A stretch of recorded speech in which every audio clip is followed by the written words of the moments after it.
Vijay, you can sir? Sir, shall we start, sir? Yeah, you can start, sir.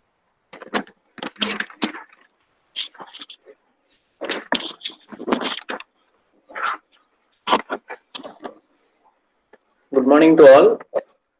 We welcome you all to the 2 weeks online FDP on advances in composite materials, manufacturing processes, and optimization techniques. This is 8th day of FDP. Today we have two interesting sessions. The first one from Dr.N. Senthilkumar sir, Professor, Saveetha University, on machining of composites. Already we had two interesting sessions from him. Hence, I think no introduction is needed here. Now, I would like to invite Dr. N. Senthilkumar sir to address the gathering.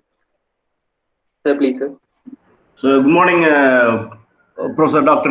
Tanigachalam sir and Dr. Vijayam sir. First and foremost, I have to thank you all and Dr. R. Karthikeyan sir for this opportunity. And so far, we have seen two sessions. One is on a simulation of machining processes, and second one is Taguchi's DOE with the hands-on training using Minitab software. And today, we are going to see a little bit different topics apart from this, because so far what we have done is we have seen many of them doing the same things, but the machining of composites is very important topic, because nowadays most of the research works are focused on composite materials. It may be synthesis, different methods of synthesis in composites, then characterization techniques. Apart from mechanical properties, we will be studying the wear properties using pin on disc or three body operation, or we will be carrying out the corrosion behavior. The corrosion behavior we will be doing with salt spray test or spectropedance spectroscopy. Okay. So likewise, there are many characterization techniques available, and apart from this, fatigue test we will be doing. Okay, creep test they will be doing, right? Then forming, and then machining. Because whatever material that we are going to produce, it will be only the near net shape. It will be only in the near net shape. That is, it is not as accurate as we need. That's why we use the term near net shape. Because if I want to produce any component, okay, from the bulk material we have to reduce it to the shape. But with the usage of composites or casting process, even the alloys, can be made to the near net shapes. So the difference, the difference between the alloys and the composites is, alloys is made up of two different materials. When it is being added together, it reacts and forms intermetallic compounds. For example, iron and carbon. These two are separate. When I am going to add these two, it becomes steel. And the formation of iron carbide. So it becomes an alloy of iron and carbon. But this is contrary to the formation of composites. If I am going to add two materials, the two materials will be as it is. There is no intermetallic compounds. So when I am going to add aluminum alloy and any ceramic or even fibers, the fibers may be synthetic fibers or it may be the natural fibers, whatever it is. If I'm going to add this alloy, not only aluminum alloy, we can also use magnesium alloys, okay, or whatever material we like, according to the application. Application and purpose is very essential in deciding what kind of material that we are going to produce or fabricate, for what application we are going to use. So based on that only we have to select the base material and the reinforcing phases, right? For example, if I am going to consider aluminum alloy 6061 as my base material and a ceramic reinforcement SiC, silicon carbide. So when I am going to combine these two, when I am going to reinforce SiC with aluminum alloy, SiC will remain as SiC. And that's the beauty of the composite material, because it won't react with the aluminum alloy elements. Elemental compositions it is going to have, it won't react with it. Then what is the main thing of fabricating these composites? We have some advantages of aluminum alloy. We have some advantages of SiC. Both of these has disadvantages and limitations also. So the advantage of one will compensate the limitation of the other. So the advantage of going with aluminum or magnesium alloy is lightweight, but the limitation is less strength. While we are going to take into the part of reinforcement, it produces high strength. That's high strength, right? So the less strength of the aluminum is compensated by adding the reinforcement phases, which are going to be high in strength. So lightweight, high strength materials can be obtained by using composites. So there are different manufacturing procedures of doing this. Okay, composites is not only the metal matrix composite. We have polymer matrix composites. We have ceramic matrix composites. So different matrix composites are there, and different reinforcement phases is also there. We can go with the short fibers, viscous, long fibers. Then we'll go with the ceramic reinforcements. In the ceramic reinforcements also, we can have the micro size, we can also have the nano size. So depending upon this, many fabrication methods are there. Okay, but the most economical method of fabricating the metal matrix composite is strip casting technique. If I'm going with the nano, and for a dispersion of the particulates, we'll be going on with the ultrasonic cavitation methods. So we have fabricated the material, and then we are going for the characterization studies. The characterization studies will be going on with the first thing that what we have to do is the distribution of particulates inside the matrix. Okay, if the particulate distribution is even or uniform, then we can attain very good properties.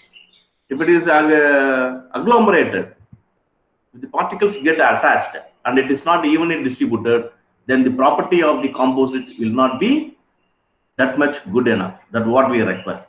So first and foremost thing that we have to see is the micrographs, whether it may be the optical or it may be the scanning electron microscope. So whatever it is, okay.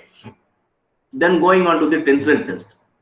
Then from the tensile test, we can move on to the harness, then compression, then impact. Okay, then flexural. There are many tests that are available. Okay, these are all the basics that what we will be mainly doing. But once coming back to the machinability studies, okay, these composites behave in a different manner. That's where the complication exists. Why? Because these are all generalized methods which we are going to do as per the ASTM standards to characterize the materials. So we are going to follow the ASTM standards only for each and every test. Okay. They are Sir, not. excuse me, sir. Yes. Sir, you are speaking with the first slide or? Yes. I'm speaking with it because I'm giving some of the introduction about that. Okay. So coming on to the machinability aspects, okay, the main thing, now it is visible? Yeah, sir. Okay. So speaking on to the materials, so we have been evolved from many materials and now towards the advanced composites. So you can see before Christ itself, we have the composites. So this composite is not a new thing, whatever we think. So nowadays only we are going to fabricate these composites and then we are going to use it in a different aspects in aerospace, automotive, no, defense, no. So dating back to 10,000 before Christ, we have these polymers, okay, we have these composites, we have the ceramics. So most of the paintings in that era, you can see nanoparticles being included in that. So that is a very, very big topic. So all these things is not new. So now we have sophisticated methods of fabricating composites. So we know it very well. But the first set of composite materials is the straw and brick. For building houses, they use. So in countrysides also they will be using the straws mixed with the mud. You can see. So that it becomes very, very hard enough. Okay. So the properties becomes higher. So now you can see the usage of this tends to lower in 1960s, and above which you can see the drastic development of these polymers and then composites.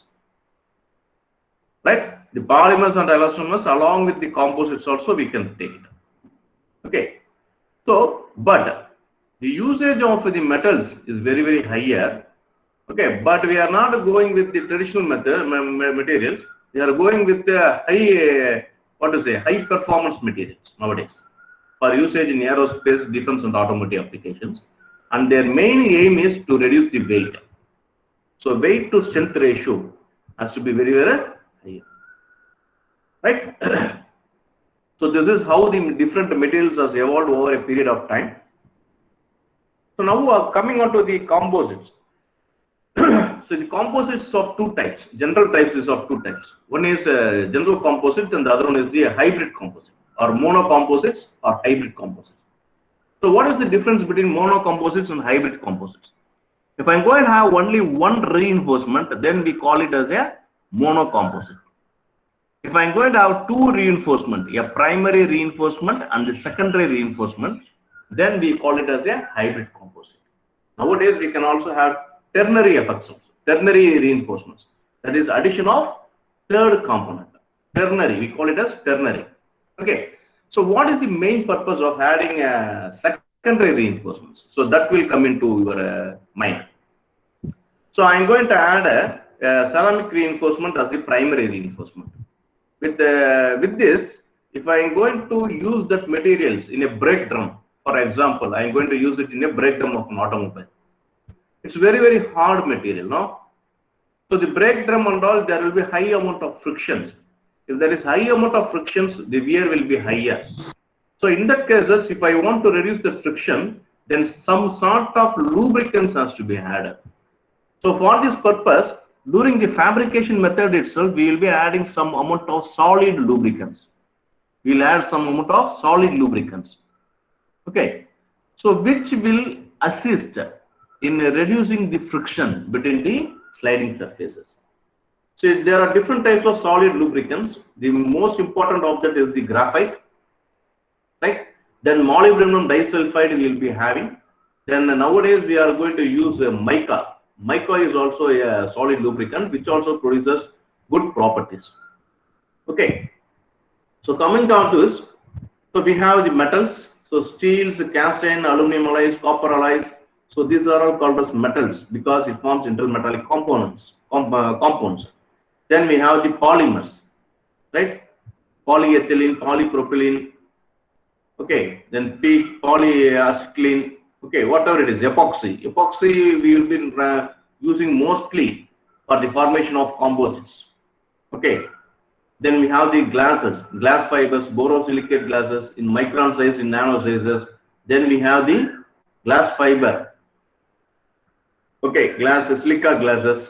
Then elastomers, butyl rubbers. So nowadays we are going to we are also going to have a good research amount of research in this elastomers also, because these elastomers are mainly used at a high temperature application. For example, look at a gasket or a washer. So that's why we will be consistently telling for what kind of application you are going to produce that composite. That is very, very important. So these elastomers are specifically useful for producing gaskets and washers that can be used in high temperature applications. So for this, what type of reinforcements has to be used so that its property will be enhanced? Then we have the ceramics. Alumina, silicon carbide, silicon nitride, zirconium oxides, okay, silicon nitrides, there are many things, boron carbides, boron nitride, okay, there are many different types of ceramics, both in the micron size as well as in the nano size. So what is the main difference of micron and nano? So if the range of size of any particles is 1 to 100 nanometer, then only it will be called as nano. So 1 to 100 nanometer, up to 99 nanometer, 100 nanometer, we will call it as a nano size. 110 nanometer, the size of the particle is 110 nanometer. We should not call it as nano. We should call it as only micro. So within the range of 1 to 100 nanometers, the particles will be called as nanomaterials. If it crosses that 100 nanometer range, then it will be classified under the micron size particulates only. So this is the main difference. And one more thing is, whenever we are going to cut down the sizes to nanoscale level, the surface area will be higher. The surface area will be higher, which because of that, even with a little amount of nanoparticle additions, a substantial increase in properties can be observed. A substantial increase in properties can be observed. So that is the main advantage of going with the nano. But the problem is the economical aspect. The cost of the nanomaterials is very, very higher. So we have to have a trade-off between the properties and the cost that is being associated. Okay. Then this is the relationship that exists between the Young's modulus and the fracture toughness of different materials. So here we can have the different matrix materials, different reinforcing phases. Okay. Like this. So based on this, we can select materials. Based on this, we can select materials. So here I am going with the ceramics, for example. The ceramics have high Young's modulus, but it has a moderate or a lower fracture toughness. So here you can see the aluminum oxide, silicon nitride, silicon carbide, tungsten carbide. Tungsten carbide are mostly used in cutting tools. Tungsten carbides are mostly used in cutting tools. Okay. So now coming on to the titanium alloys, you can see the titanium alloys, copper alloys, nickel alloys. So nickel, titanium are mostly used in the aerospace industries because it has higher Young's modulus and higher fracture toughness. So titanium alloys, nickel alloys. Okay, then tungsten alloys also we have. Okay, it has higher Young's modulus and higher fracture toughness. Right? So based on this only, we have to select what type of material that we are going to choose. Right? What type of matrix material we are going to. So here you can see zinc alloys, the magnesium alloys, aluminum alloys. Right? So when compared to that of magnesium alloys, these aluminum alloys are higher in Young's modulus and also in fracture toughness. Then what is the reason magnesium is preferred over aluminum? Because of its light weight. Because of its lightweight. But the only drawback is during fabrication, it will catch fire. Right? So we should have a environment which suppresses that fire behavior of the magnesium alloys. So here, based on these elastomers, you can have the polymers. You can have, okay, these are the elastomers. So based on this only we can select. Based on this only we can select. So this is a general material selection guide. Okay, so based on which we can select the different materials for our applications. So this what we will be insisting again and again and again. So just selecting two materials, mixing it up, developing a composite won't produce a novelty. Novelty and the application side also it will be very, very tough to find an application. But go with an application, select an appropriate material for that, fabricate, then only we can have a very good material for your research work. Then these are the general classification of composites. So we have the different depending upon the matrix phase and the reinforcement phases. Okay, so polymer, metal, and then ceramic. This and all you know it very well because for the past 10 days you are seeing this only. So again, I don't want to confuse you, so I'll be skipping this. Now coming on to the machining. So this is the main theme of today's presentation. So far what we have seen is what is meant by composite, what is the need of this, what are the various characterizations that normally we will do. So we have to be different from other people's. So normally they will be doing only the characterizations. So apart from characterizations, we have to do some machining process. Then only we can be able to do little bit of something different from the regular people.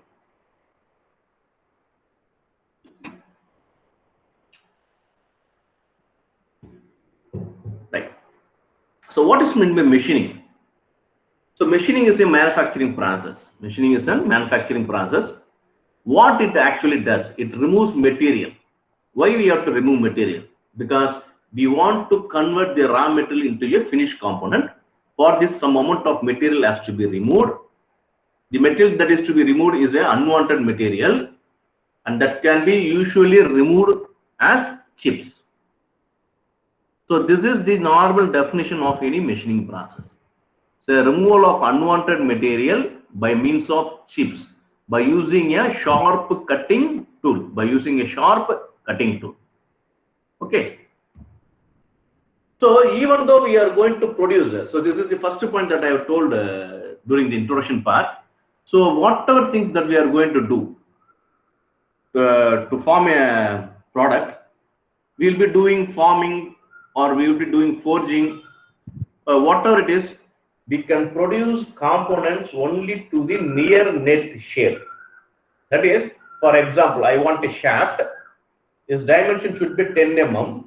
The 10 mm shaft I am going to produce, but exactly 10 mm I should not produce. Okay, because the surface roughness, everything, there will be some some surface cracks onto the.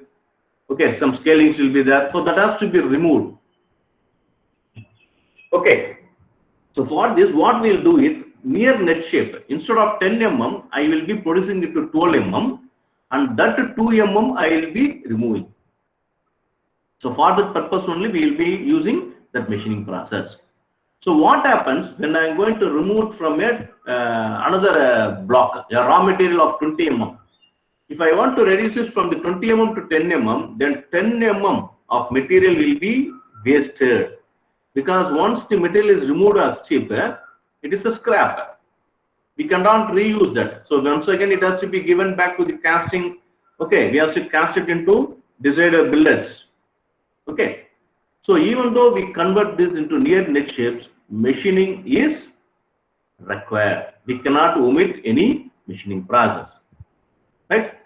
So this machining process consists of dependent and independent variables. That is what we are speaking for the past two sessions. So dependent variables are the outputs and the independent variables are the inputs. Right? And also there is some relationship that exists between the inputs and the outputs. So that is what we have seen in the machining simulation also. And also on the Taguchi's hands-on training also with some examples. So there will be some relationship because increasing the value of one input will have an effect on the output, whether it will increase or decrease. So that's the case. So during machining process, we have different input parameters. So the workpiece parameters, then cutting tool parameters, cutting parameters, so different. So it be specific in this. So cutting tool parameter is different and cutting parameters is different than experimental design.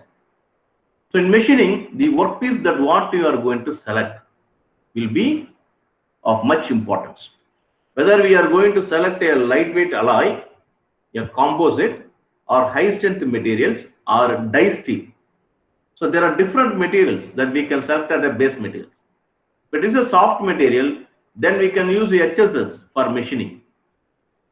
If it is a very hard material like die steels, then we have to go with the cemented carbides or polycrystalline boron PCBN or CBN or PCD, whatever it is. So different cutting tools has to be used. So workpiece parameters, the hardness. Okay, then cutting tool parameters. What is the use of cutting tool parameters? If I'm going to choose a cutting tool, then the first parameter that we will be looking is the nose radius. What is the nose radius of the cutting tool? Second, what is the relief angle? What is the cutting edge angle? What is the approach angle? So this only limited I am telling, but there are many things. If I'm going with the drilling, then what is the helix angle? Then what is the point angle? How many flutes are there? What is the diameter of the cutting tool? So these are different parameters that exist in the cutting tool parameters.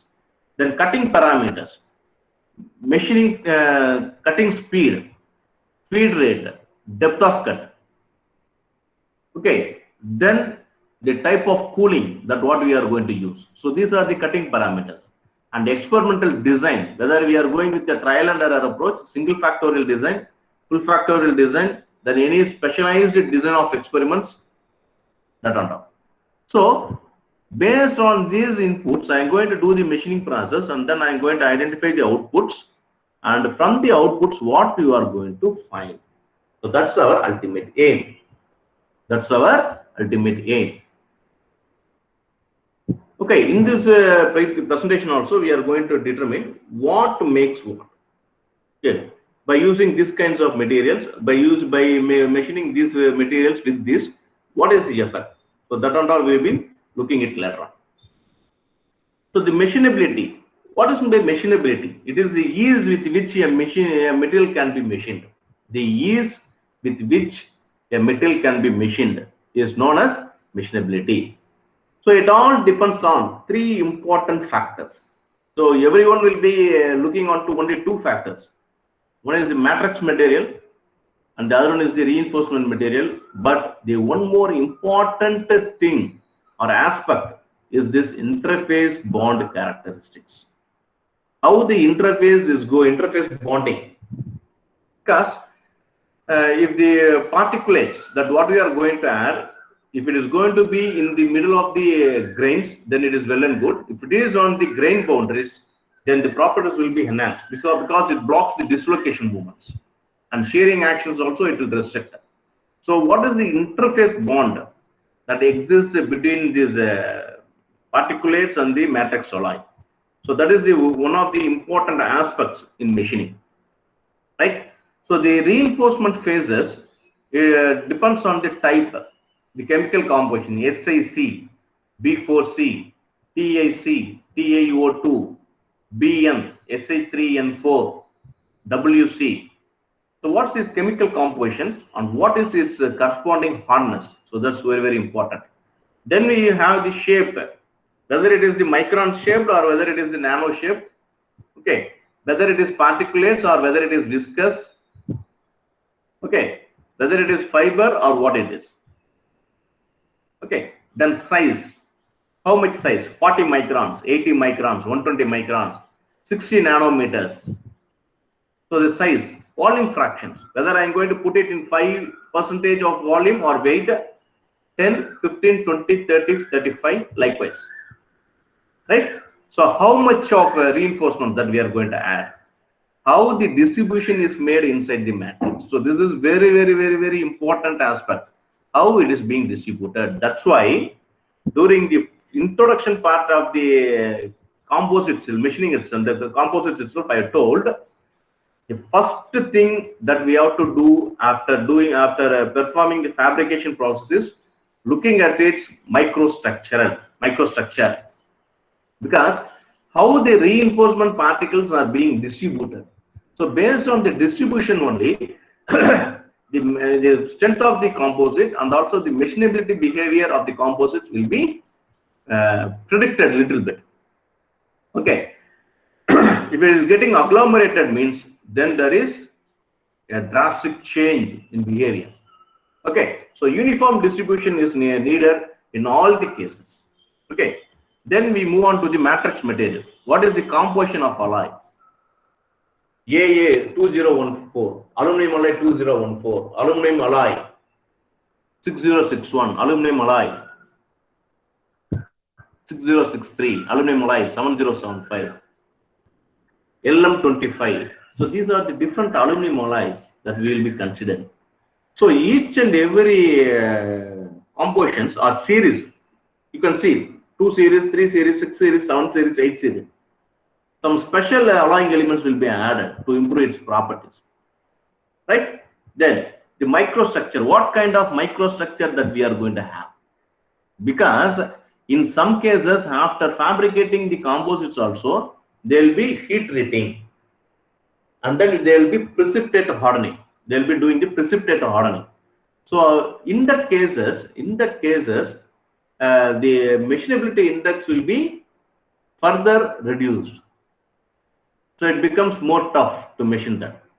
Then strain hardening pollutions. So this is also one of the important things. You can see less number of papers in strain hardening effects because it requires a special addressing and all. So you can have a very good research paper on the strain hardening characteristics. Okay. So the machinability mainly depends upon, right, the properties of all materials, that is the reinforcing phases and also the matrix phases, okay, which influence the machining process. Not only that materials, but also what kind of cutting tool that you are going to select. Whether you are going with a high-speed steel, or we are going with the cemented carbide, or we are going with any specialized cutting tools. So their compositions, their hot hardness. So in cutting tools, we will be coming across this word hot hardness, that is regaining hardness at high temperatures, regaining hardness at high temperatures. Because whenever we are going to machine these composites, the temperature of the interfaces will be really high than that of alloy materials. So in that cases, the cutting tools should retain their hardness at a higher temperature. So, and also it should be able to withstand that sharpness, the cutting edge, sharpness of the cutting edge. That's why we are going with the cubic boron nitride or polycrystalline diamond. Okay. So it all depends on the material properties. Then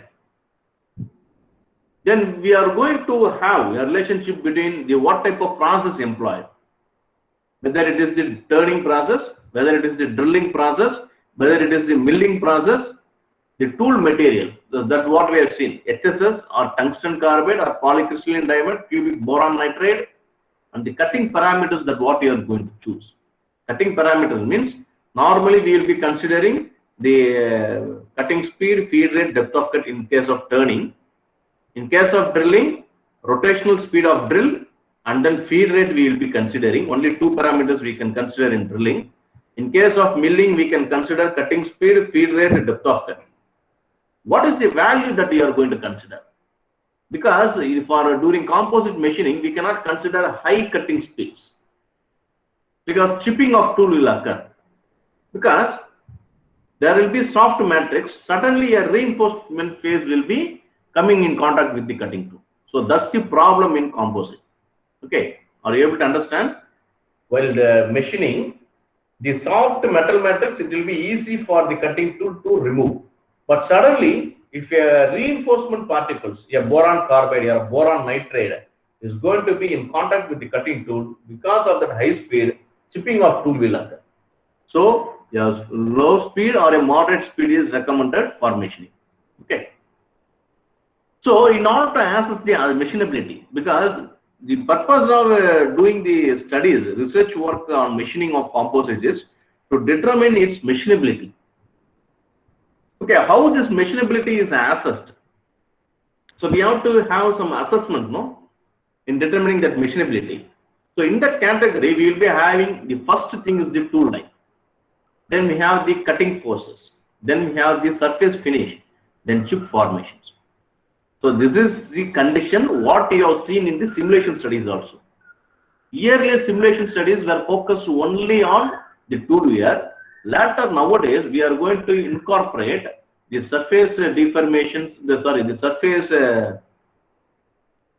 irregularities, then chip formations, then cutting forces, then strain hardening coefficients, everything we are going to study. Similarly, the importance of the machining of composites is we are going to assess the machinability by considering tool life. Cutting forces is very, very essential. Then chip formation, because whenever we are going to use a high speed, then built-up chips will be formed. In most of the cases, you can see only segmented chips will be there. Most of the cases, we can see segmented chips. Okay, because continuous chips will be available with some ductile materials as base material, as the matrix material. If I'm going to have some ductile materials as a matrix material, then continuous chips can be observed there. So depending on the properties of both the reinforcement phases, matrix phases, and cutting tool materials, wide difference in machinery or different materials will be there. Right? For example, I'm going to have two different composites. AA6061 plus 5% SiC. AA6061 plus 10% SiC. Whether the two machinability indexes will be the same? No, because higher amount of reinforcing phases are there in these 10%. The mechanical properties will tend to change. the interface bonding strength will tend to change. So different materials have different machinability indexes. So this is the metal cutting mechanism that everyone knows. Okay. So this is the primary deformation zone, and this is the secondary deformation zone, and this is the shear zone, and this is the shear plane angles. So this is the chip, the tool. So the chip is removed as the Pispanian model. So this is what we are calling as the Pispanian model. So the layer by layer, the metal will be removed. That is card, stack of cards. In playing cards, no, we have playing cards. The playing cards will be keeping one card over another card. If I remove first card, then I will remove second card, third card, fourth card. So layer by layer, the metal is removed. That's why stack of cards. We call it as this stack of cards. This is given by Pispanian. That's why this is called as a Pispanian model of chip formation. Okay. So these are the cutting forces that is going to act on the tool and on the workpieces. Okay. So this is the generalized one of metal cutting mechanisms, right? So even the cutting forces, the shearing actions, the chip formation, so everything is being given in one frame. Okay. So for what purpose we have to go with the machining of composites? So there should be some need, no? First thing is improving the machining possibilities of the composite, because even though we are going to produce castings that is similar to that of the final component, the exact dimensions will not be there. It will be near net shape only. So the machining is compulsory in that cases. We cannot omit machining. Second, we are going to provide a cutting data. So you can see many handbooks, machining handbooks, cutting tool handbooks. In that, even in Vidya, you can see Vidya, Sandvik. These are the two popular cutting tools makers. So Vidya also they will give for a specific uncoated carbide insert of a specific shape nomenclature. They will be providing the range of cutting speed, the range of feed rate, and range of depth of cut. How they have formulated them? So that can be formulated based on the machining of materials. For different materials, so they will be giving for low carbon steel, high carbon steel, medium carbon steel, for cast iron. So everything they will be giving the data. On what aspects? So they have the cutting tool data are to be produced. So for this, the machining of composites is very, very useful. Why we want to have a standard data? Because designers, okay, if I want to convince a designer in choosing this particular material, then they should know, so this material is machinable. After fabricating, if the composite material is not machinable, then whatever effort that is being put is of waste. Am I right or wrong?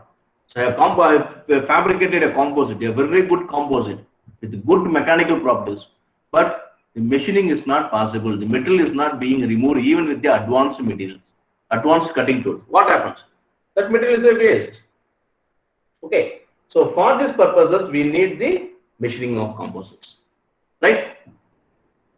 So as previously told, by incorporating the reinforcing particulates in the MMC, their mechanical properties will be improved. But during that machining process, even though we are going to have higher mechanical properties, but during machining, higher tool wear occurs. Right? If the tool is going to wear more, then what happens to the surface finish of the machined part, of this surface machined? So the surface finish of this machined surface will be rough, or it will be wavy. So in assembly and all, we want only a good quality surface. We would want only a good quality surface. So for this, what kind of cutting tool will produce a very good surface finish, that we have to identify, and we have to use that tool only for machining. Okay. So this is what, even though we are going with the near net shapes forming and modified castings, this machining process cannot be eliminated. Okay. This machining process cannot be eliminated in all fields. Okay, so we have to finally go with some machining process. So the problem that arises is the difficulties that is associated with the efficient machining. What is the efficient machining? Easy removal of material from the workpieces. That is the efficient machining. And precision. Precision means exact good surface finish, exact dimensions at a lower time. Okay, so that is precision means dimension should be as required with the good surface finish. Okay, so because of this, the problems are associated with the precision and efficient machining. So the machining, so this is what we are speaking about, the property of the matrix material and the property of the reinforcement particles will have an impact on the machinability of the MMCs. Apart from this, the third important thing that affect the machinability of the composites are the interactions that exist between the two constituents. One is the matrix constituent and the other one is the reinforcement constituent. So the what type of interaction that is going to be there between them? Okay, that will decide. That is the bonding characteristics. The bonding characteristics we call it as. Right? If the bond is high, then the material removal will be tough. If the bond is less, then less mechanical properties, then it is very easy to remove the material. So if I want a superior mechanical property, then the machinability will be really tough. Okay, so interfacial bond affects both the quality and the tool wear. Because if I'm going to have a higher interfacial bond, then the mechanical strength will be good. In that cases, it is really tough to remove material. In that cases, the tool wears high. The tool wear will be high. So if the tool wear is high, obviously the surface finish will be worst. The surface finish or the quality of the surface will be worst condition. So some sort of trade-off has to be maintained between them. And the very important aspect that we are seeing from again and again is the distribution of reinforcement particles. So uniform distributions, that is homogeneity in distribution of reinforcement phases and its alignment, how it is being aligned. How it is being aligned. Whether it is being aligned in all directions or it is being aligned in one direction. So that and all will have a great effect. Okay. So this is related to the fibers. If I am going to add a carbon fiber or if I am going to add any natural fibers in epoxy materials, and then if I am going to do a drilling process, how the fibers are aligned in transverse direction or in the longitudinal directions, that will affect the delamination. So in that cases, you can study the delamination effects also in drilling. Then the crystalline structure of the material matrix. The crystallinity of the matrix material will also have an effect on the machinability of composites. Then coming on to the reinforcement phases, the reinforcements are hard ceramic particles which are abrasive in nature. For example, silicon carbide, it is an abrasive particle, right? And it is also anisotropic. Okay, then it becomes very, very tough for us to machine when compared to that machining a homogeneous, what to say?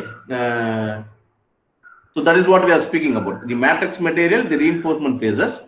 The matrix material, it will be even, so it is even. It is easier to remove the material. But once a reinforcement particle comes in contact with the cutting tool, it becomes differently. Right? So this results in the damage being introduced into the workpiece. Okay, because the particles will be pulled out, or the particles will be suppressed, or the particles will be sheared. These are the three cases that we will be seeing later on.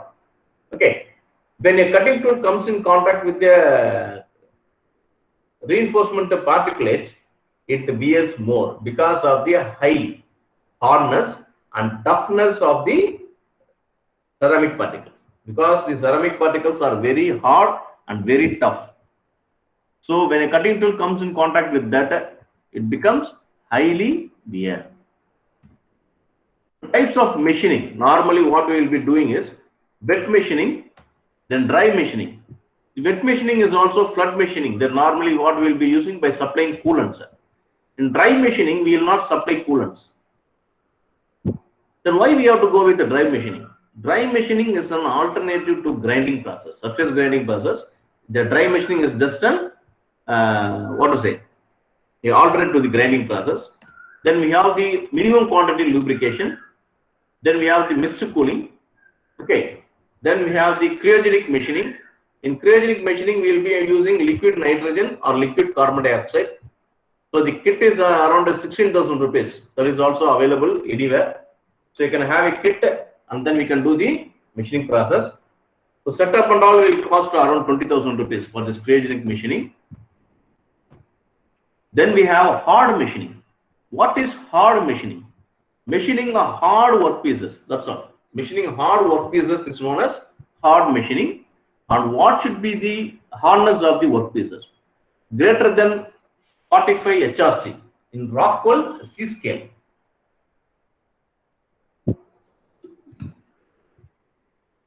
So the hardness of the material should be 45 HRC. So in Rockwell C scale, the hardness should be 45. Then we have hot machining. What is meant by hot? Hot means we are going to heat the workpiece and make it hot. So in that cases, it becomes soft. The material will become a little bit soft. Then it will be easier for the cutting tool to remove the material. In that case, high quality surface can be produced. High quality surface finish can be produced in hot machining. Then we have the micro machining, removing micron sized materials. Okay. Then we have nano machining. Okay, by using diamonds. By using diamonds, they will be doing the machining process and the nano material will be removed. Atom by atom, it will be removed. Okay, then we will see some of the main studies on metal matrix as well as on the polymer matrix composites. First, we will move on to the metal matrix composites. So first, we have to look into the stress strain curve for MMC because here we are going to shear off some material. Some material has to be removed or being fractured from the workpiece. Then only it can be removed. So first it has the elastic region, then microplastic region, then the plastic region comes and finally only it will be fractured. So this is the case which exists in a small area where the cutting tool comes in contact with the composite material. So at the small places, this plasticity has to occur and finally the fracture has to occur. So kindly think of how much amount of stress and strains will be acting at that point. So the workpiece and the cutting tool should withstand that stresses. Okay, that's why the measuring of the normal pressure at that point and then the cutting forces at the particular point is very, very essential. Okay, that's why we have moved from tool wear in 1980s towards today we are going to deal with the tool wear, surface toughness, cutting forces. Okay, so many other things we are going to have. So during machining of composite, the material undergoes both the elastic as well as plastic deformation. So initially it will be elastic. So with the further stresses, provision of further stresses, it converts into a plastic deformation and finally it will be removed as strip because of fracture. There comes a situation where a particulate will be there. Because the cutting tool is going to be in contact with the workpiece at only a small area. If there is a reinforcement particle, SiC, for example, silicon carbide particle is there, what happens? There are two cases. One, the matrix is soft actually. So if the cutting tool comes in contact with the particulate, the cutting tool will push the particulate inside the soft matrix. Okay, how it is going to push? By means of compressive stress. By means of compressive stress, it will push it out. Second category, Because of that, it will shear. The silicon carbide particle will be cut into two halves. So that is called as shearing of ceramic particles. Or third case, that ceramic particle will be totally pulled out from the soft matrix. So these are the three cases that is possible. One, because of the compressive stress, the ceramic particles will be pushed into the soft matrix. Second case, it will be pulled out. And third case, it will be broken, that is sheared off. These are the three categories that normally we experience in particulate reinforcements, right? So these mechanisms that is encountered by the ceramic particles, that what we are going to reinforce, will depend on the deformation behavior that occurs during the cutting, during the machining. So how it is being deformed, what deformation mechanism is going to be there? Okay. So at a high values of strain rate, you know, change in dimension towards, everyone knows strain. What is strain? Change in dimension divided by original dimension. Strain rate with respect to time, how much it is going to change? The dimension is going to change, right? So at high values of strain rate, so the matrix material is very difficult to deform. So it will not deform at all at higher strains, right? So at that time, what happens? The particles tend to be sheared by the tool. So as I told, the particle will be sheared. So it will be made into two, right? Like breaking a coconut.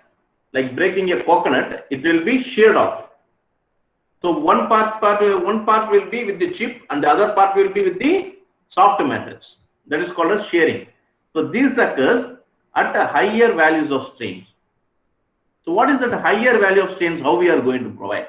Higher cutting speeds, higher feed rates. So at that case, the particulates will be sheared off by the cutting tool. So this is the three cases that what we are going to see. Okay. So the first one. Okay, this is the generalized thing. A generalized workpiece. These are the particulates that what we are going to have. This is the cutting tool. So you can see some amount of particulates will also be removed as the chip. So there comes a thing. First case, particle cut through. So this is the case. At higher values of strain rate, the particles will be sheared off. You can see here. Some amount of particle is here and some amount of particle is here. Some amount of particle is here and some amount of particle is here. That is, it is being sheared off. And second case, here you can see the particle is being pulled out there. So a cavity is being formed here. You can see a cavity. You can see a cavity here. So the total particulate is removed in the chip.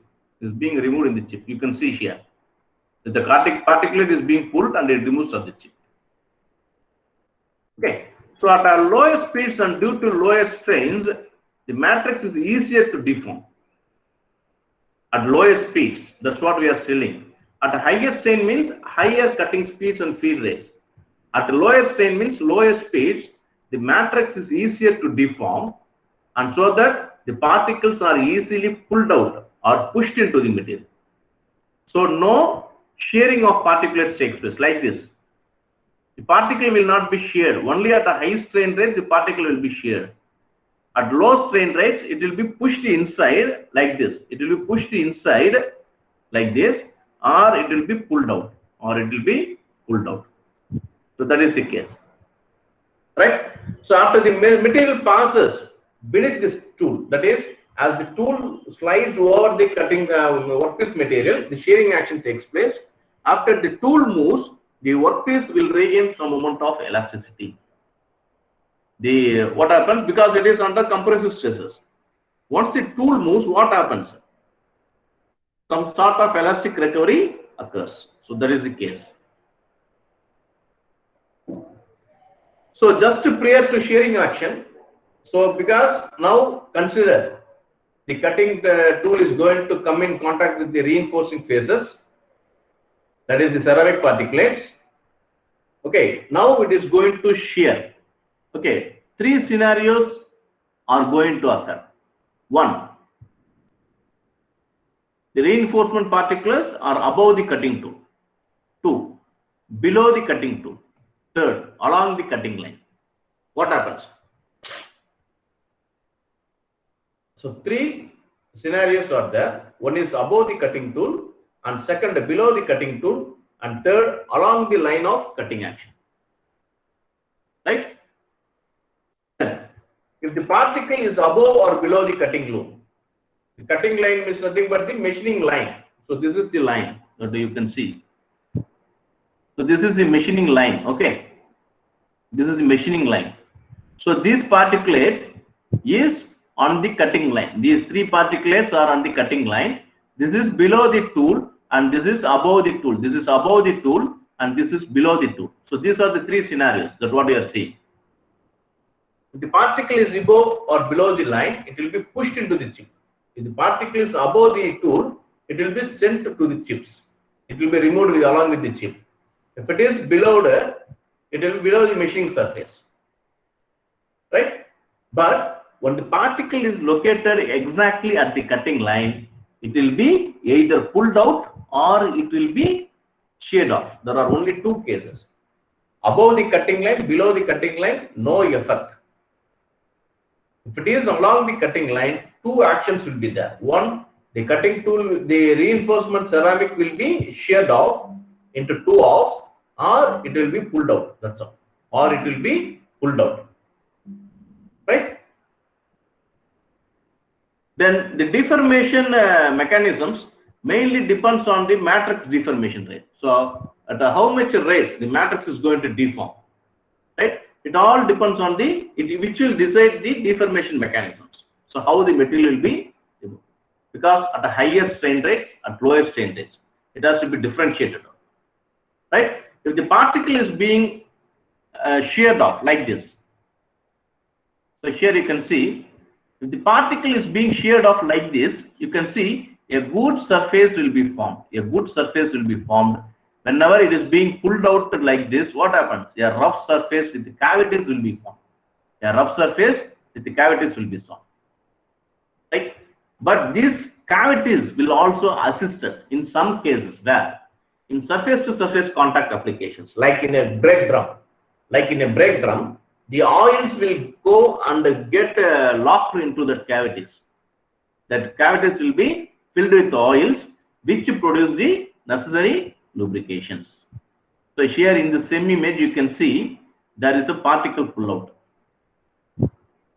So this is a fractured particulates. You can see fractured particulates. Right? So this is particle pullout and this is a fractured particulates. Okay. So what are the various cutting tools that we will be using for machining purposes? First one is PCD. PCDs are higher hardness materials and higher tool life, but the problem is high cost. Second, we will be going with the ceramics, high cutting speeds and low feed rates. So you can see higher hardness, everything is going to be hardness, but PCD is hardened than anything. Right? So ceramics or SIMATS, we call it as a SIMATS. Okay, we have high cutting speeds. Cemented carbides. In cemented carbides, we will be having tungsten carbide. It is made up of tungsten carbide and tantalum carbide and cobalt. The cobalt is used as a binder in that cases. The cobalt is used as a binder which binds these tungsten carbide particles and the tantalum carbide particles. Coated carbides. So these cemented carbides are uncoated. If I want some performance to be improved, then I can give the coating. In the simulation studies also, after defining the cutting tool, there is an option, coating. The coating may be a single coating or it may be a double coating. Whatever we require, we can provide. Whatever we require, we can provide. Then coming on to the tool life. So this is what we are going to measure, the dependent variables. So tool life, cutting forces.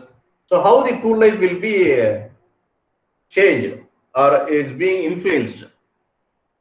So the tool life is influenced by the size. First one is the size and how much volume fraction that you are going to add into the matrix material, right? And apart from this, what is my cutting speed? That is, if the cutting speed is higher enough, then higher tool wear will be there. If the cutting speed is less, then less wear will be occurring, right? So how the tool wear is going to be there? So what is the mechanism that is behind the tool wear? 2-body and 3-body abrasion mechanisms. Okay. Then apart from this, pitting. Okay. Pitting is nothing but because of the shearing action, the temperature of the tool will be higher. So which in terms comes in the in contact with the oxygens. So it becomes weaker. Then chipping. So you can see at the edges, the chipping is going to occur. Then fatigue, because of the fatigue also the chipping will be there, right? So abrasion, because the chip is going to slide over the rack face of the cutting tool. Am I right? The chip is going to slide over the rack face of the cutting tool. If the chip has some hard particulates, it will make the rack face wear. So in secondary and the primary flank faces, the wear will be there because of the abrasive action of these materials, right? And even though the tool wear increases with speed, it also increases with the feed rate, right? Higher feed rates will make this higher stresses to be acting on the cutting tool. So obviously high wear rate will be there. Okay. Then cutting forces. The cutting speed has no influence on cutting forces. So only the feed rate will be influencing the cutting forces. But the cutting speed influences the tool wear. Cutting forces influences the tool wear. If there is high tool wear, then higher cutting forces will be there. That's a combinatory effect likewise. But the cutting forces are being influenced mainly by the feed rate and some amount by the depth of cut. So here you can see two images that we have provided. So this is the work that is done by some researchers. You can see with increase in feed rate, the cutting forces are going to increase in the same manner. In a same manner, right? So similarly, the depth of cut, change in depth of cut, you can also see the cutting forces are going to be higher. In these cases, rather than that of feed rate, the depth of cut influence is higher. Because when the depth of cut increases, the amount of material removed will also be increasing. Am I right? When the depth of cut increases, the material removal rate increases. So which has a higher impact on the cutting forces generated. Because more material will be deformed. More material will be deformed. So that is the case. Then this is the drill wear with this depth of cut, right? So this is for a composite material. So AA6061 plus 20% silicon carbide. So here you can see the flank wear is going to increase as the depth of cut is going to increase. How? Because when the depth of cut increases, higher material removal takes place. So in that cases, the wear and the cutting forces, both of them increases. And this is for drilling, drill wear. This is the drill bit wear. So this is for drilling actually. Okay. So because we are going to have torque and thrust force are the two things that what we are going to have. So this is the relationship that exists between the two outputs. What is the influence of flank wear on torque? So you can see as the flank wear increases, the cutting forces increases. Are you able to see that? So increase in flank wear not only has an effect on tool, but also influences the torque. Okay, that is the rotational force. High amount of rotational force is needed because the cutting edges will become wear out. So high rotational speed is required in these cases. Okay, and also if the flank wear is higher, then obviously poor surface finish will be there. Poor surface will be produced. Okay, So this is by another person, okay, from another one. So this is AL6061 plus 5% SIC composite. So spindle speed. So this is also drilling.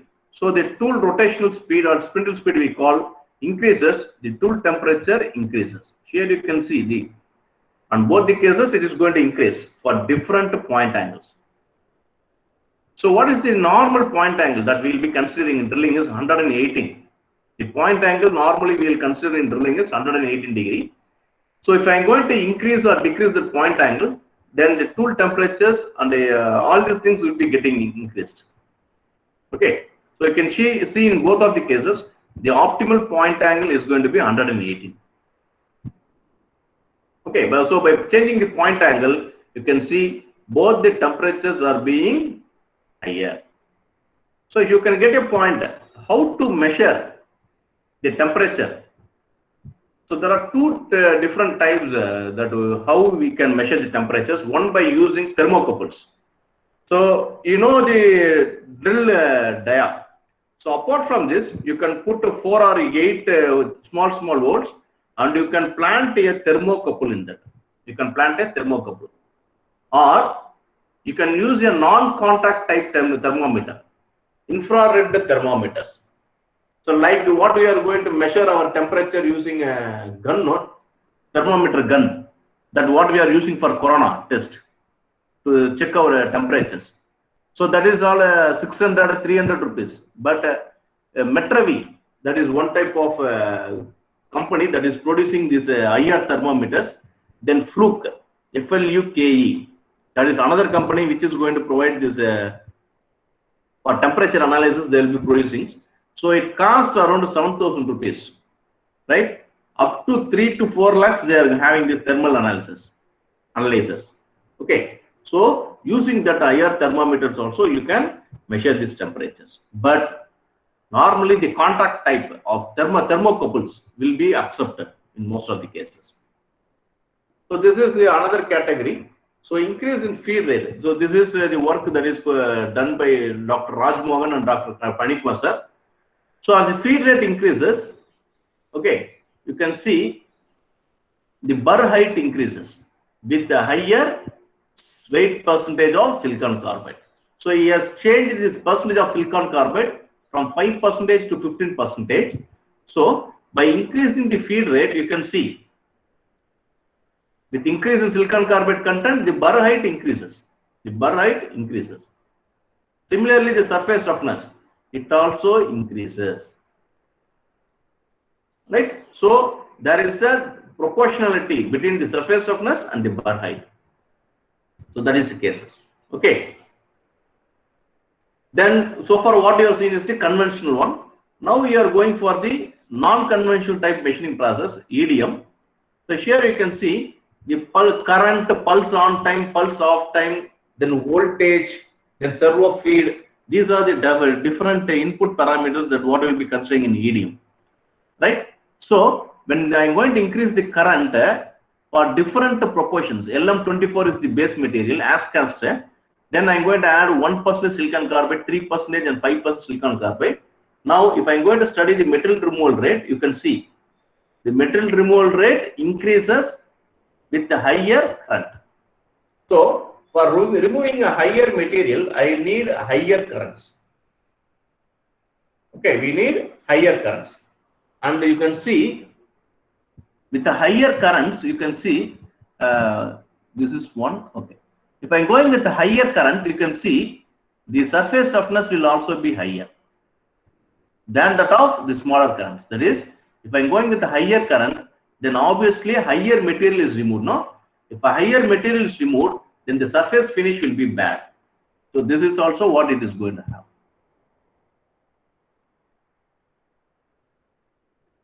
Okay. Then this is for another one. Okay. This is aluminum metal matrix composite and the as cast one, right?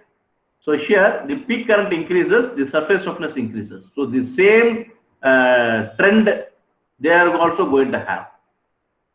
So on time, pulse on time increases, surface roughness increases. The on time is the period for which the spark is provided. Pulse on time is the period for which the current is provided in EDM. Then pulse off time is the period for which the spark is not provided. The period for which, because alternately they have to provide pulse on time, off time, on time, off time. They have to give like that. Okay. So off time increases, the surface roughness decreases. Because only for limited period the pulse is there. So erosion takes place in that cases. Okay. Then electrochemical machining. Then electrochemical concentration with that of machining speed. With a higher concentration, higher erosion takes place. So machining speed will be higher. Right? But the overcut will be there. Because higher electrode means higher erosion is there. So higher overcut. Right? So this is the case for all these things. For voltage also we are going to have. This is the deformation factors.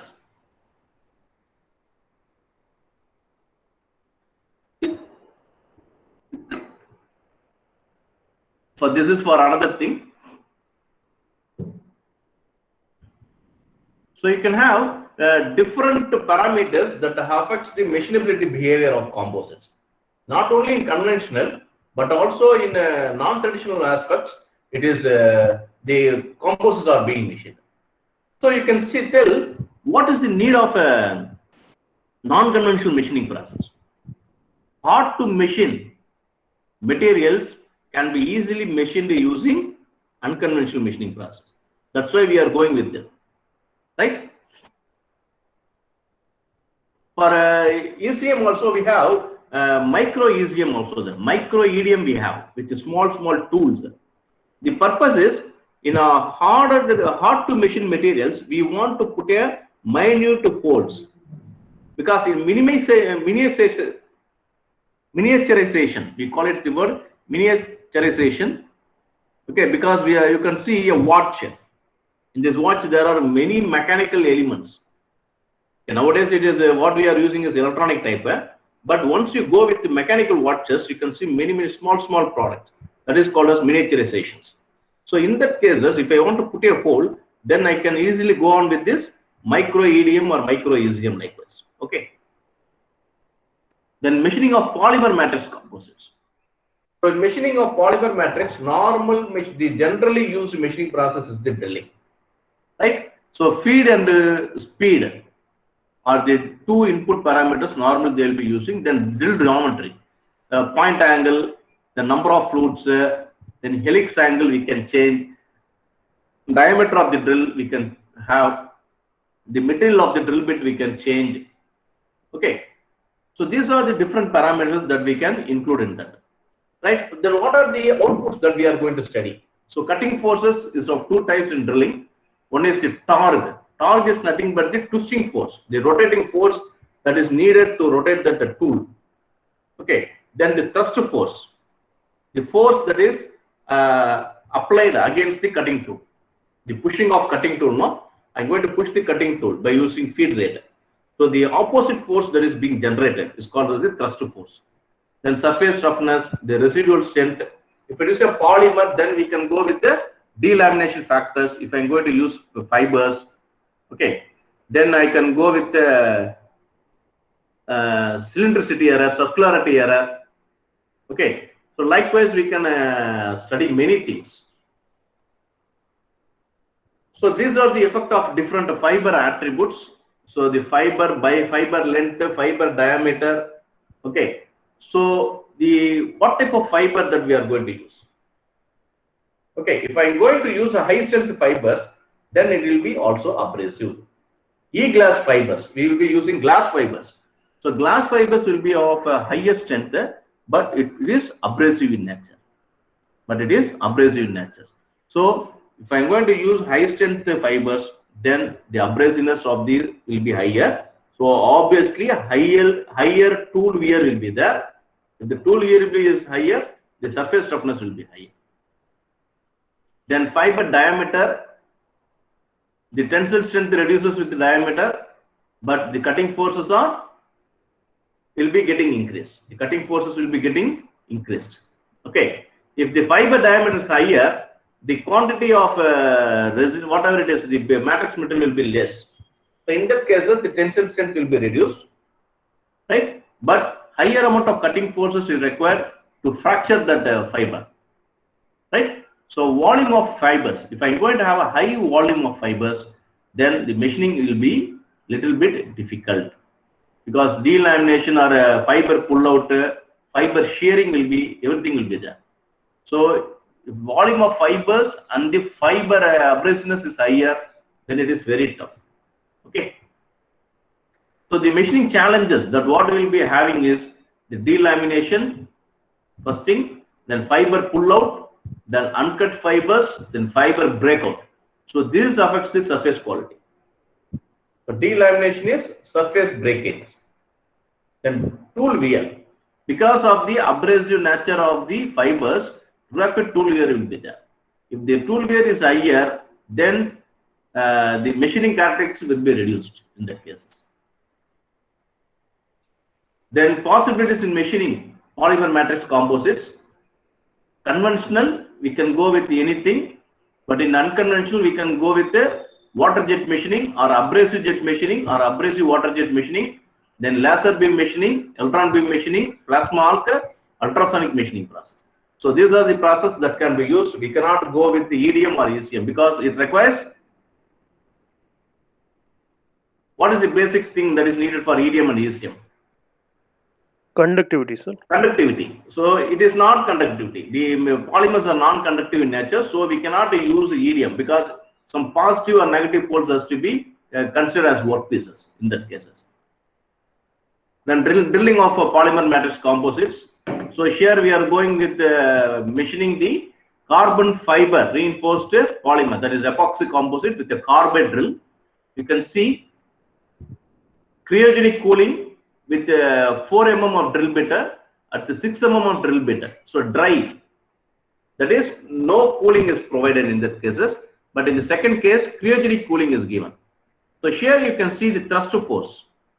The thrust force is less for the dry.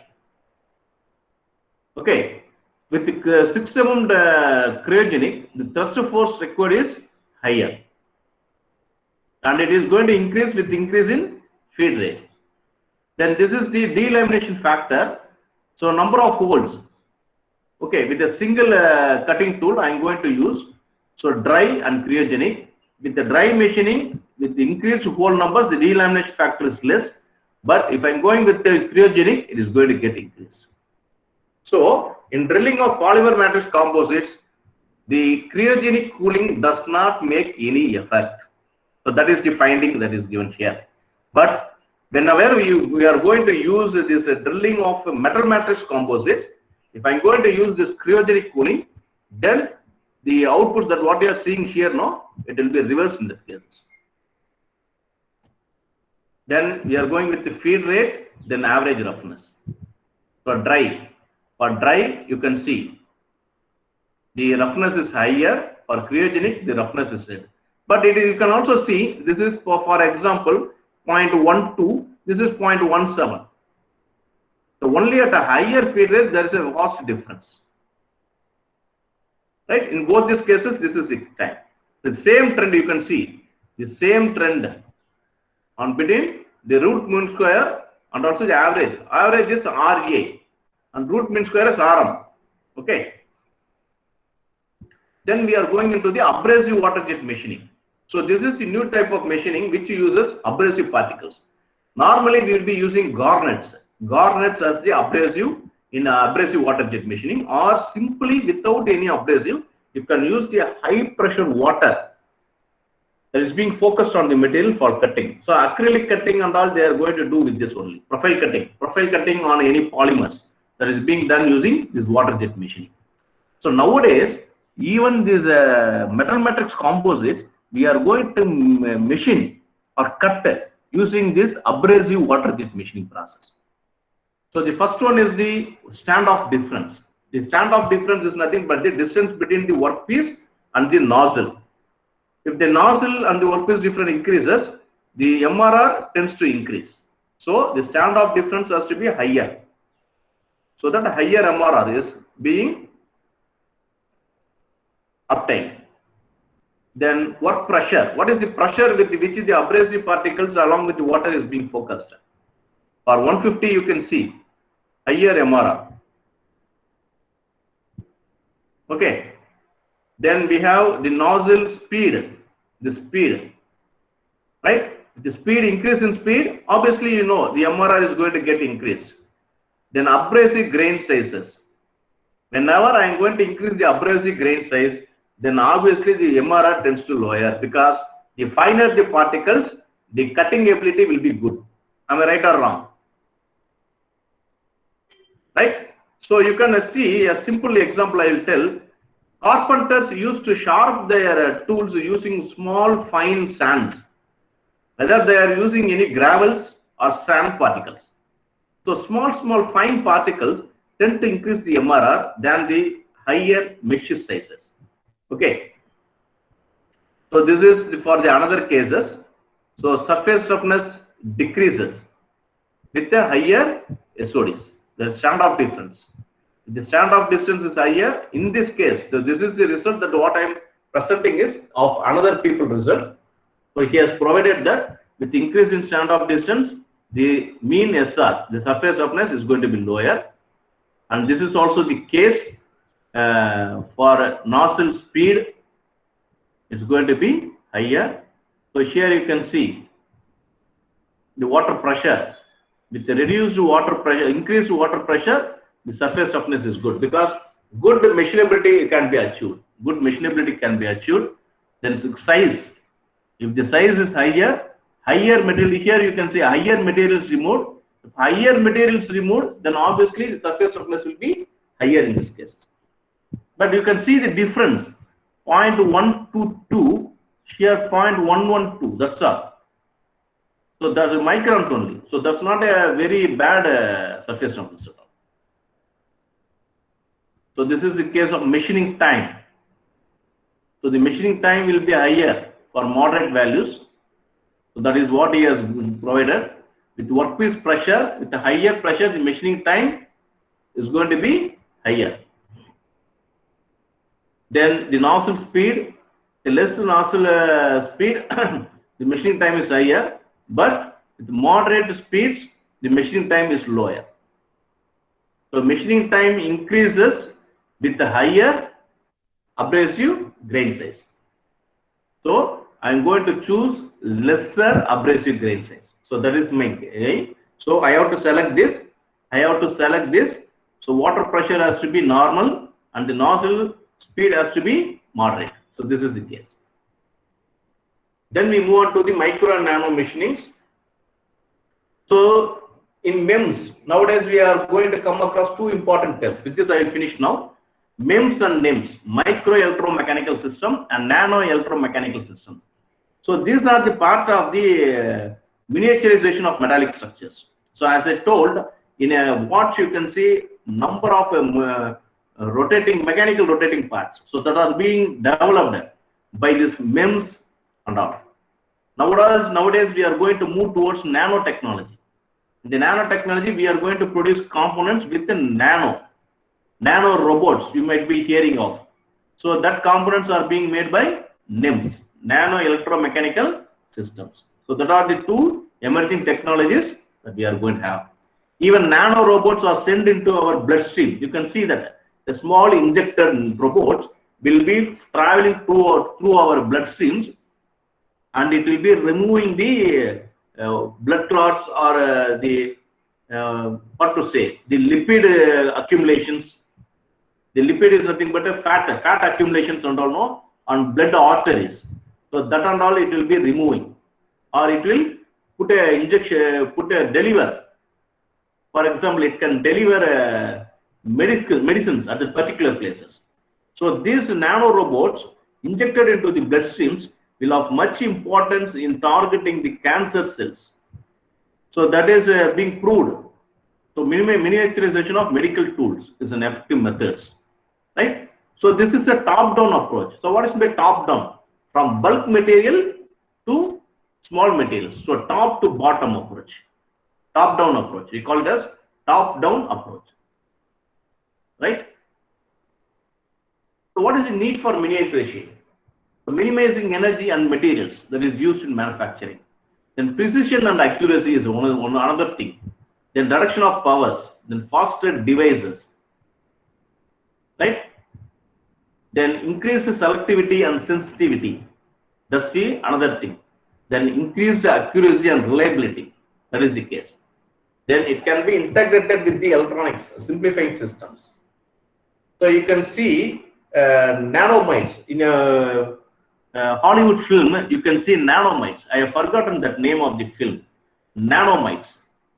Okay, they will be targeting the enemy, and they will be making it into zero. Within minutes, they can eat everything, or they can corrode everything. Even big structures, they will corrode like anything. So it can be integrated with electronics, likewise. So these are the different micro machining studies based on the energies that is being used. So this is a traditional one, and this is a non-traditional one. So micro turning, micro milling. So you can see in a number of papers coming across these things. So micro drilling using small what to say, drill bits. So the conventional machines cannot be used. For this, we have to use only specialized machines or advanced machines. So in this micro abrasive jet machining, ultrasonic machining, abrasive water jet machinings. Okay.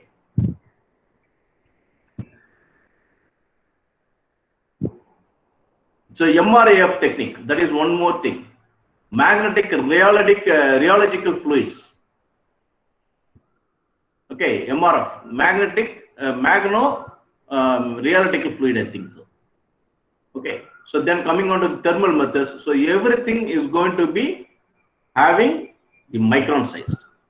Okay, that is micron sized particulates are being removed from the material so that the surface finish will also be good. So in that cases, we cannot use for bulk materials. For bulk materials, we can directly go to traditional normal machining. For specialized applications only, we have to go with this for miniaturization components. Okay. So with this, we come to the end of this today's presentation. And today, I have completed within the stipulated time periods. And I thank you all for your patient hearing for the 3 sessions. If you have any queries, you can ask me now. Sir, I am Dr. Ram Gopal Reddy from RVR. Sir, how these tool angles so it influences this machining of composites, sir, rake angles and all these things? So normally we will be going with the relief angle, sir, because rack angle only the tool with the chip will be sliding over the rack face. Yeah. Right, but the relief angle and side cutting edge angle will be in contact with the workpieces. So if I am going to provide some relief, only the cutting edge will be in contact with the tool. But providing over relief will reduce the strength of the cutting edge and it will be easily chipped out. So maximum of 3 degrees, it will be good for you to have a relief angle. Okay. Because my research is towards that relief angle only, sir. Okay. Thank you, sir. Thank you, sir. Thank you, sir. Very good morning, sir. Shanti, sir. Good morning, Pradeep, sir. Good morning. How are you, sir? Fine, sir. Fine, sir. Thank you. How are you doing, sir? Yeah, very fine, sir. So nice presentation, sir, as usual. But I'd like to ask some questions regarding this machining of this composite materials. So, yes, sir. Definitely, sir. Sir, first of all, I would like to ask which is the best candidate, or you can say which is the best tool for cutting this in MMC? Is it PCD? So it all depends upon what type of reinforcement that you are going to have. So normally we have the ceramic materials like ceramic materials also. There is a vast difference between SiC and B4C and tungsten carbide. Correct, sir. Because straight away, if I am going for diamond, you can look at the costs associated with that. So what we suggest is, we'll go with the coated cemented carbide initially. Okay. The coating will resist the wear. Right, sir. Correct, sir. The coated cemented carbides is less in cost. But sir, with the help of this coated carbide, can we achieve the higher cutting speed or? No. No. If I want higher cutting speeds, Then I have to go with the SIMATS and the PCD. PCBN or PCBN is a good candidate, I think so. SIMATS are a cubic boron nitride or a PCD only we have to go. Correct, sir. Correct. Otherwise, sir, it will be very difficult to but get sir, the lowest tool wear and the highest surface finish. right, sir. But sir, most of the in the literature I have seen the PCD is being used for machining of this one. Although it's have some lesser toughness, so is it okay to use this PCD material for machining of these kinds of material? Like Definitely, this? sir, because I am going to do the machining. Yeah, yes, sir. I'm also the PCD is costlier actually. Yeah, that is very much You want costly, to chip out easily. Yes, sir. But the problem is, once it has been chipped out, you will be losing 15,000 rupees or 10,000 rupees, whatever it is. It all depends upon the type of maker that you are going to purchase. Correct, sir. Correct. It is. That's why economically feasible. We have to start with the coated inserts, then we have to move with the SIMATS. That's why in research, normally we have to choose an uncoated one, then coated one, then another tool like a SIMATS or CBN, BCN, so that a comparison statement can be given. That is right, sir. Actually, but the main concern is that if I'm using this only carbide or coated carbide, but that they will not give the higher cutting speed. That's why I'm using. Yes, sir. This is the. But main our problem. aim is to achieve lesser tool wear and good surface finish. Right, sir. But in industries, normally they will be going with the diamond. Okay. Only for research, we are searching for different tools. But they will be going with the diamond tool, sir. One thing I want to ask, sir, that is, what is the cutting condition? Whether we use this MQL system or we go for dry cutting. So which one is best, sir? Can you? Sir, the purpose of cooling is to reduce the friction between the cutting tool and workpiece, and also to remove the heat at the interface. That is right, but sir, that is the main thing. But in some cases, what happens is at the tool interfaces, the coolant will not be supplied. So for this purpose only, we are going with the mist cooling. But sir, may I? But in many paper, I have seen that by using the coolants, the wear is increasing, and they showing their result that wear is increasing. No. If I am going to use, that's why I am telling. If I am going to supply the mist cooling with a high pressure, then the interfaces will not be cooled. So we have to consider an optimum pressure for mist cooling, and nowadays they have transformed towards cryogenic cooling. The results that what they are obtaining from the cryogenic cooling is really good. Correct, sir. Correct. But apart from this, the setup and all, it will take time, and also it is a health hazards one. So they will be considering it off late. Okay. And sir, and the last question is, sir, I'm asking about this fiber reinforced FRP. So can we reduce this pull out of these fibers and all these things using drilling machines? So no, sir, we cannot reduce, because if I want the strength, so for machining is the final category. First, what we'll be doing is I want high strength materials. If I want to have a high strength materials, the fiber that what we are considering will also would be high properties. If the high property of PMC, polymer matrix composite, is achieved, then the fiber pullout will be there. Definitely there will be pullout or breakout will be there during machining. You can see the same micrographs of that drilled hole, no? You can see many fiber pullouts, fiber breakage will be there. That is a very important study. Okay, sir. So thanks a lot, sir. Really nice lecture and a very well presented and explained. Really, sir. Thank you very much. Thank you very much, Pravdeep, sir. Thank you, sir. Any other clarification, sir?